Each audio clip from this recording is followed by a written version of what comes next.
Good afternoon mga boss. We're here at Keon Sondra at Andres Auto Accessories here at Pagadian. And this afternoon nag-install tayo ng QCY 9-inch head unit. So let's check kung anong klaseng head unit yung nailagay natin. So before anything else, this is a 2 gigs of RAM and 32 gigs internal storage head unit.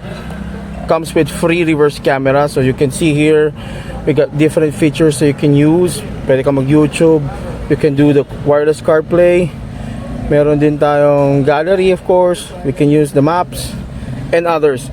So let's check kung gumagana yung reverse camera. By the way, this is a Montero 2021. Yon.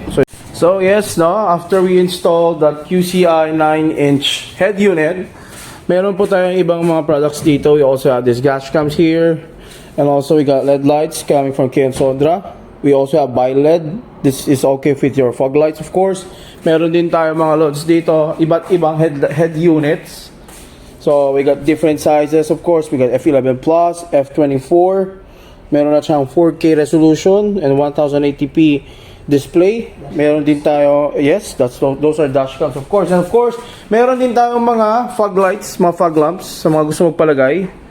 We also have horns, PIAA, we got auto style.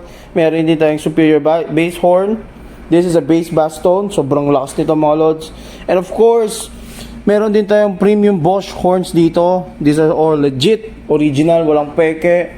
So, you can trust anything here sa Andres Auto Accessories. So, all you have to do, just come to our shop or check out our page on Facebook, Andres Auto Accessories, Pagadian. And see you here. Peace.